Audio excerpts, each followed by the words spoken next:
Hey everybody, welcome back to College Conversation with me, Rick. And me, Nain. And we're gonna have a special a moment here because over the past weekend we had our guest appreciation picnic. Yes, first and apparently and our first annual. The first annual, yeah, I know everybody's like now wants to go. Yeah. It was a blast. I had a good time. It was a lot of fun. So we wanted to talk about that, and then we're gonna talk about some other stuff. We do have some guests lined up in the next couple of weeks, so. Don't worry, those people are coming back. Yes. We had some pretty exciting things going on with that. Yeah. Some of them did drink too much. No. Yeah. We are going to circle back to some of our previous guests from what Yeah, a lot has happened in the past year. I mean, and not how just us. COVID affected it, Yeah. and affected everybody in the way they're having to train, and the Zoom classes that had to go on. And now things opening back up. I mean, where's the apprehension? How's I things know. working out?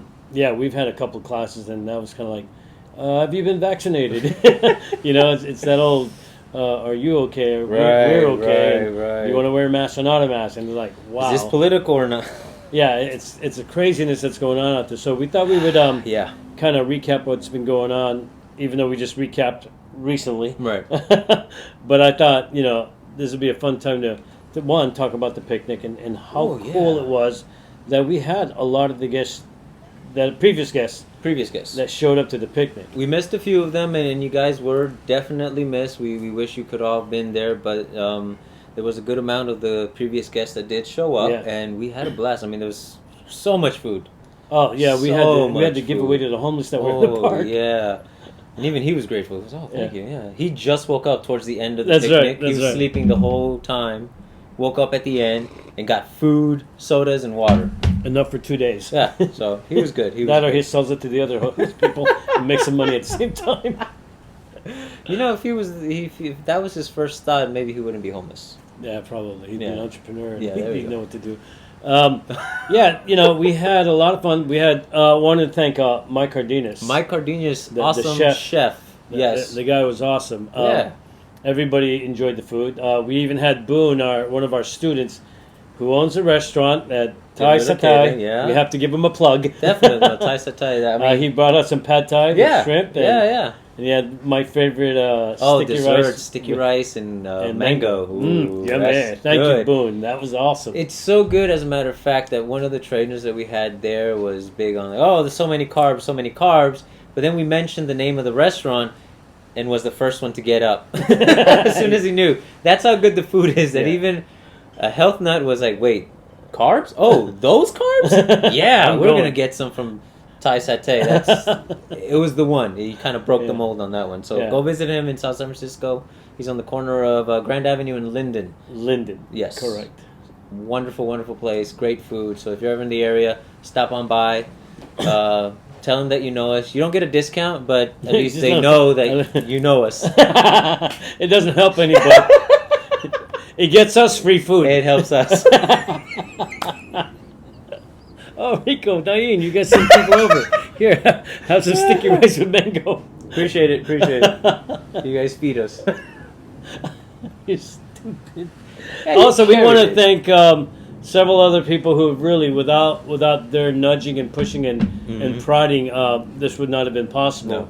No. One big name comes in mind, and not because he's big. Wow. It's messed up because whenever I think about presenting him too, that's my first thought was like, he's a big help, not because he's big, but Dennis Duarte. We love friend. You. Yes, he's definitely the guy that got us into this mess. Yes, to begin with. Oh, we're gonna have him back for sure because we have questions. Yeah, I have questions. I don't know about you. Oh, I have a few. A few? Okay. Yeah, we're gonna pick his brain a little bit and really just a bit. Well, because that's an interesting individual. I mean, like you said, he supported us a lot from behind the scenes with nudges, with pushes, with. Definitely people to meet. Oh, you guys should talk to this guy. You guys should talk to this person. Well, he was also the catalyst of having us do the show. Yeah. Remember, we were just supposed to do this for our students. Yeah, and he happened to gander upon it. And said, hey, goddammit, you two idiots need to do this. I don't think he called us idiots, though. He was probably a bit more professional than you are. Savant idiots? Savants? Oh. Idiot is it savant? Oh, idiot savant. There you go. Idiot savant, yeah. I think he just left out the savant part. He just called us idiots. I wasn't part of that conversation, so I cannot comment. I'll take your word for it. But no, Dennis, we love you. Yes. Even though you did create all this, and thank you for the nudges that you push us along in this venue. And you did give us a lot of the names of a lot of the guests that we have on the show. So that led to other guests. That led to it's just spiderweb from there. Yeah, and the other people I want to thank is Siju, Johnny Oliva. Johnny Oliva Salone. Yes, he donated this beautiful sawback machete. Oh thing, yeah, right. That's some random person. And he's another one of those people who, in the beginning, didn't know us, but really just took us in open arms and all, right? Yeah. So thank you, Mr. Oliva. Thank you very much, because you've also been a great help in just supporting us in a lot of the ideas also that we've had. Because apart from colleague conversation, we are instructors. We do have a couple of students where we're trying to build up more and actually start classes again, which is one of the topics we want to bring up. It's like, okay, how do we do that effectively? Yeah. How has COVID changed that whole process? But he's given us a lot of ideas when it comes to the business sense of things. Wonderful insight. Yeah. Well of knowledge. I mean, and another name that I want to thank out there, and the guy will always support everybody, not just us, but everybody, and that's Master Harry Green. Yes. Right. This is the guy that you call, he'll come. Yes. Yeah, yes. He says he's going to be there. He will be there. Yeah. That is a man of his word. He will not promise you, because if he says it, he's doing it. Yeah. I mean, it's amazing how every step of the way, whenever we've done anything or said anything, he's right there. Yeah. Even other people, like you said, it's not just us. It's all these people. Our friend Mike throws a gathering together. He's there supporting. Yeah. Somebody's doing a gathering somewhere else. He's there. He's constantly going, to the point where his wife asks him, "Why do you keep going if you're a grandmaster?" And his answer would be, "Because I like to learn." Yes. Always a student. Always a student. And he's in his 80s. Survived the war. Survived cancer. He's just survived his wife. I'm not going to repeat that. That's all you, bro. You might not survive his wife. Mary is awesome. Mary is. I got to talk with her. Wonderful person. She was awesome. We were making jokes about her going to the car, and then because he said, "Oh, I have to say bye to everybody." He said, "Oh, I'm just going to go to the car," and I just say, "Well, watch her just drive by us right now, waving." She's like, "I might." Leave his ass there. And there's other people who didn't get to go to the picnic that I also want to thank. That again, you and I have been doing this for a little over a year, and they're constantly supporting what we're doing. And spreading the word. And that's why we decided to have that picnic, because I realized that these people aren't just guests, but they've become friends. Yeah. Even though we've only met them the one time or whatever. And not just the martial artists. No, not just the martial artists. We're making lifelong friends, it seems like. People who still, hey, how you guys doing and whatever, and they chime in on us on our Facebook and stuff, and they make comments on the conversation. So again, we want to thank all of our guests that have been on the show, and all our now friends. I think a lot of them, friends. If not all of them, are friends. This has become such a big community for us, right? Our community. Yeah.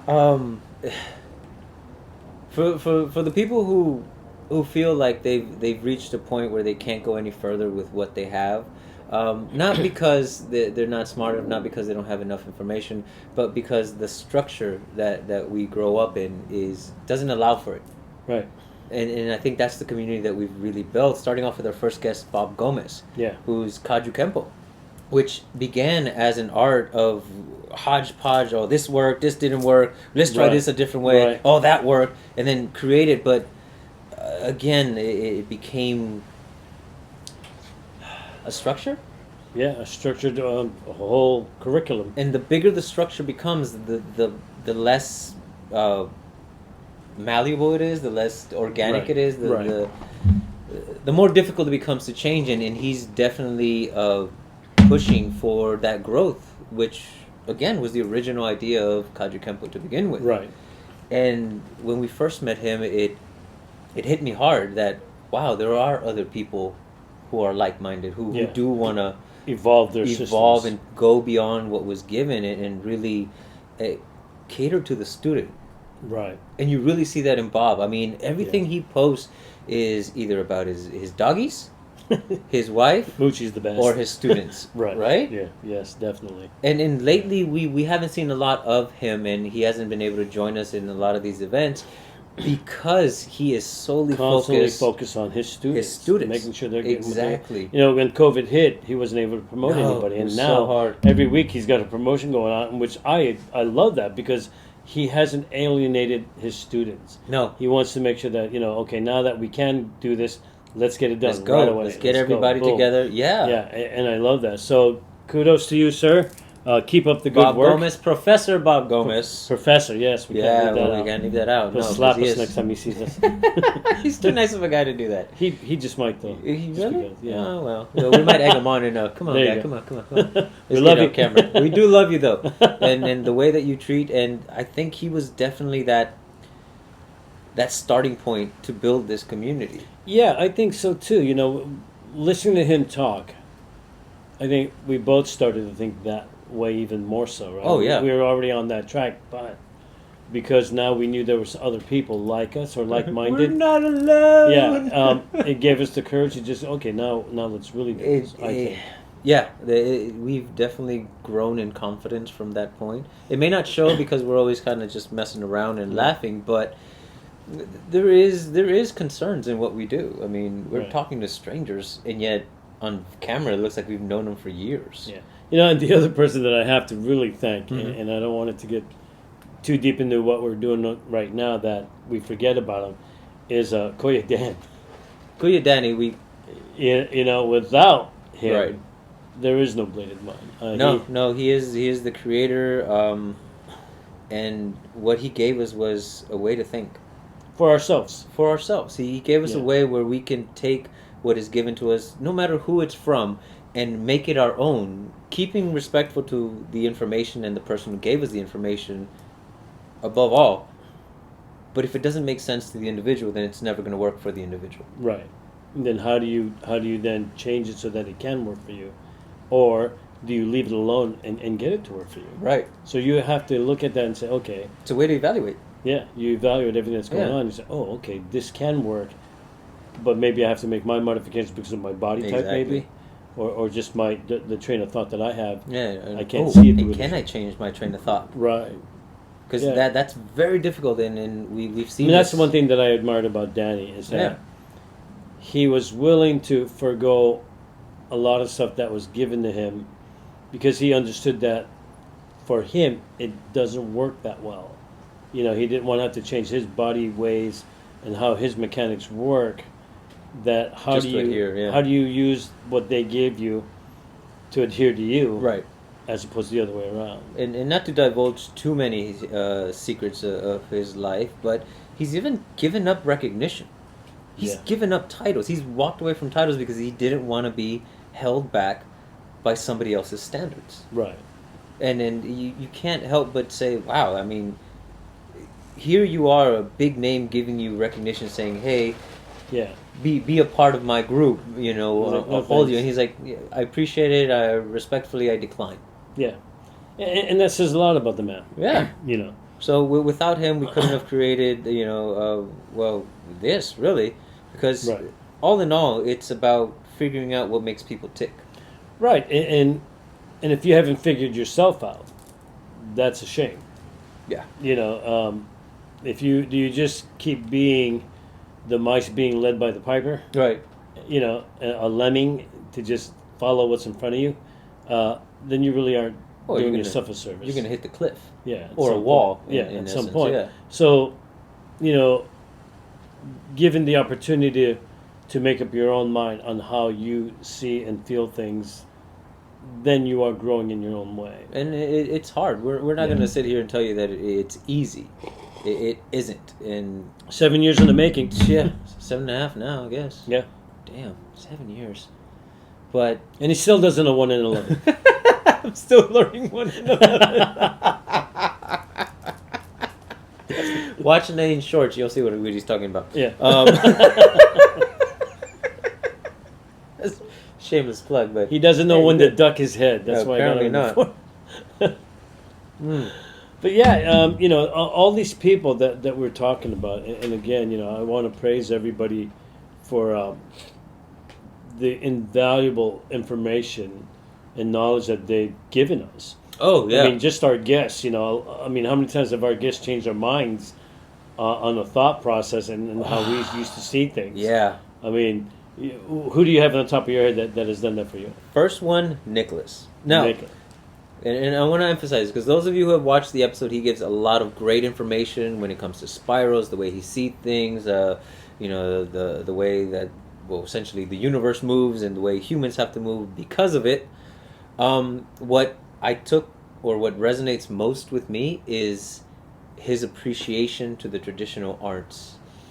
Yeah, I mean, he'll swear up and down by that. And the explanation behind it, and his undying, unrelenting desire to create such a common language that we can finally understand each other. It's no longer, oh, my kung fu is better than yours. It's like, I like your kung fu. Let's figure out why it works, and then can I use that for me?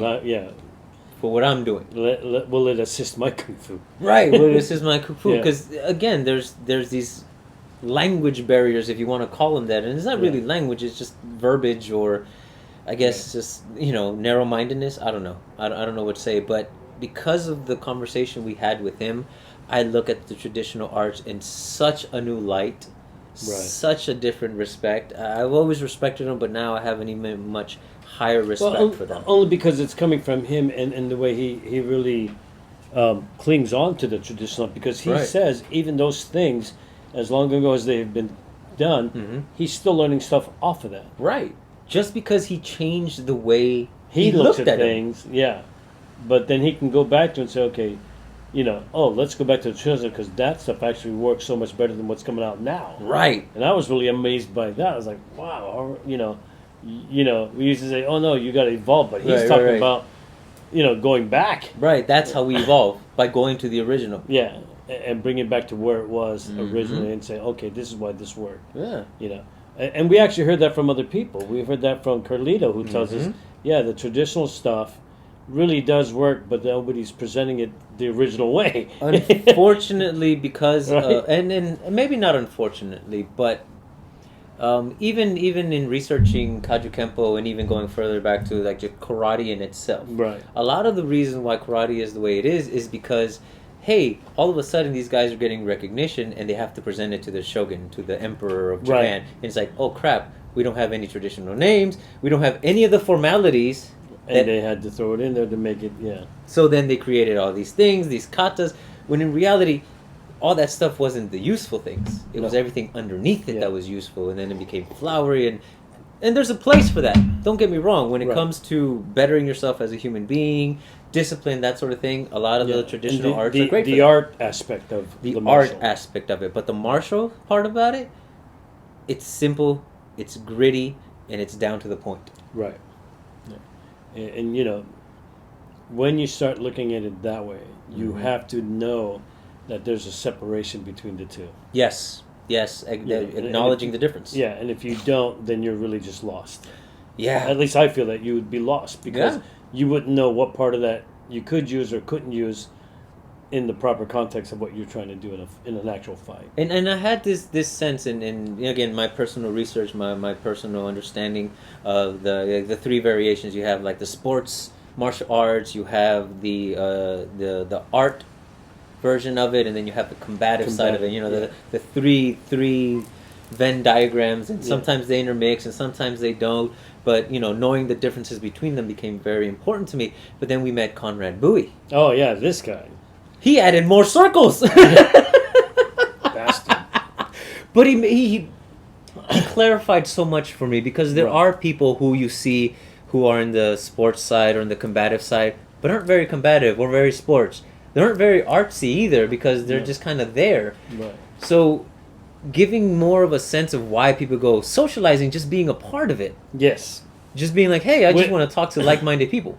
Yeah, and that's the one that surprised me the most, because you don't realize that that's what everybody's doing, but that is what they're doing. A lot of people do it, and they don't realize that they're doing it, because they dick around. They're not being as serious as you should be in a combative training session, or even in an art seminar of any kind. Yeah.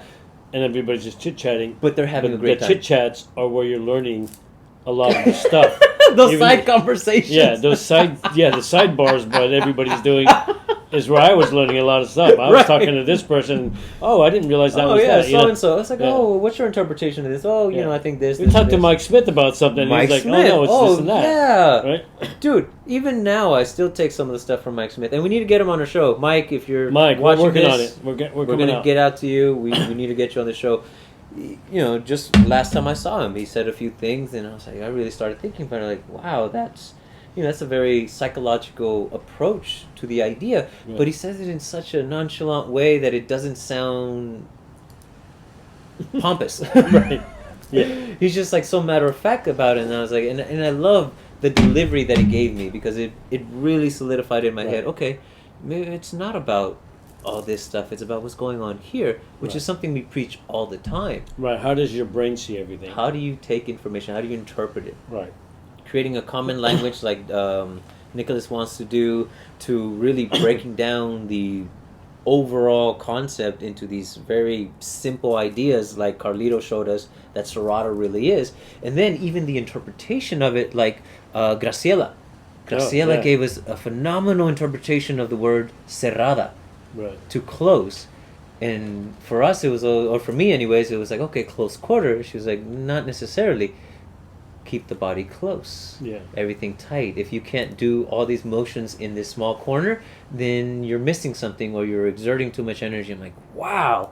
Yeah. Not to mention the female perspective of the martial arts. Invaluable. That book is Yeah. awesome, by the way. Yeah, and we speaking of that, we just had a guest, Martin Lee. Who just on the one before we're doing here. Wonderful Previous guy. I mean, Oh. the stuff that he talks about through his instructor, Mhm. Mike Yannick. Yeah. Some incredible ideas on really what Mike Cardenas phrased as KISS. Yeah. Keep it Keep it simple. simple. And I was like, yes. Why are we not? Why aren't we doing this? God damn! I mean, why do we have to do 20 steps Right. when 3 or 4 could do it? Keep it simple. And in the demo that Martin shows, Mhm. he shows the same exact things with 3 different strikes that were coming at him. Right. Right. And I was like, wow. Okay. Yeah, just that. Yeah. And he called it something else. We called it gunting. Yeah, we call it gunting. He's I think he called it passing. Yeah. We No. have He to rewatch said that episode. something scissor Yeah. or something like that. Yeah. But I thought that was it's like, okay, see, Right. he gets it. Because it wasn't the verbiage; it was the application of it. Right. How do you then use it? How does this simple movement become all these other things? Because it's the Right. way you think about it, the way then you apply it because of the way you think about it. And what took me by surprise, or not by surprise, but what I really admire about him is his 10 plus years as an EMT. Yeah. That experience, he said he's seen all kinds of cuts. All kinds of cuts. And there are a lot of misconceptions when it comes to cuts, when it comes to the legality behind a cut versus Right. a stab. Like, that was those so little interesting. things that he talked about, like, whoa. Yeah, you stab somebody, even though it's self-defense, well, that's going to be a bit more, Yeah. the judge is like, well, you could have just cut him. You didn't have to stab him. Right. Or you take their knife away and you slice them up. At that point, you're just a murderer. Because you don't think about that stuff. Not at all. The things that you're learning, you lash out Oh, because that's what right. you learn to do. Is your to body lash out. Yeah, you just go. goes.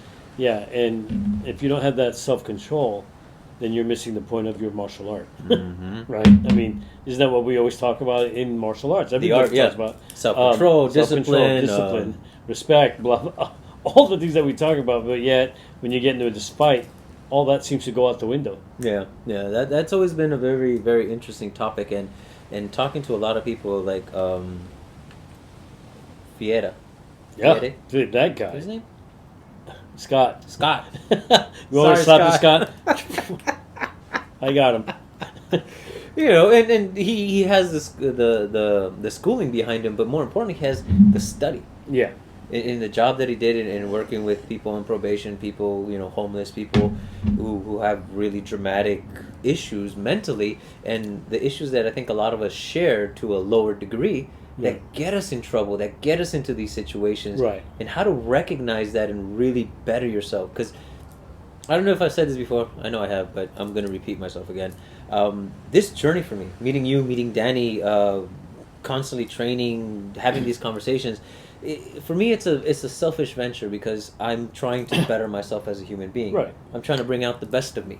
And I think that's what we're all trying to do as martial artists. I think more so. so than other people, right? Oh yeah. You come here to one. I mean, it was funny when I'm sorry, Martin Lee was saying, they didn't want me to go to school. They thought I'd become a bully, or I might get the discipline and I wouldn't be a bully. I was like, no, you would have been because of the time, the people, and the environment. Right. So you look at those things and you say, okay, wow, where am I at in this thing, and how do I maintain? Right.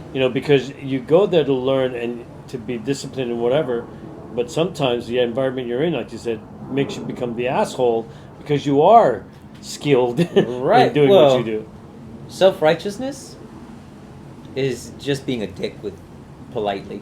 Right. Because that's what it is. Is like, I know I'm in the right, so I'm going to exert myself and say, hey, stop that. Dude, you didn't have to escalate it that far. Right. It wasn't that serious of an issue for you to have been the hero and step in. So it's a teeter-totter. We can go either way so quickly. And it is a slippery slope, isn't it? Because on one hand, you're learning to protect yourself at any cost. Mm-hmm. But on the other hand, you're learning to be respectful. So you never have to do that. Yeah. Which brings up my point that as martial artists, we're a weird bunch. Yeah, we're conflicted. We're totally an oxymoron. Yeah, right off the bat, we're conflicted. Well, yeah, all these things that we learn from... We're learning to fight, so we don't have favorite to fight. knives. What sense does that make? Yeah, I'm teaching you how to fight, so you don't have to fight. Rick, what do you mean? I thought we were here to learn to fight. Yeah. Yeah, but now that you know how to fight, you shouldn't have to fight. Like, what? Yeah, because you don't know what the guy knows. Yeah, what? I get that look from our students every time we say that phrase. Yeah, I was like, but I'm here to protect myself. You will by avoiding everything. By not fighting. Isn't that weird? It is, and we're an odd bunch of people because not only are we learning something that we hope never to use, and continue to learn and have a drive to advance, we romanticize a past, ancient martial arts, that was incredibly bloody, brutal, super violent. And a lot of the martial artists that, we kind of hold as legends from olden days weren't the nicest of people. No. They were just good at killing. It's like gunslingers, right? Yeah. The Old West. You hear about, Wyatt Earp and all these other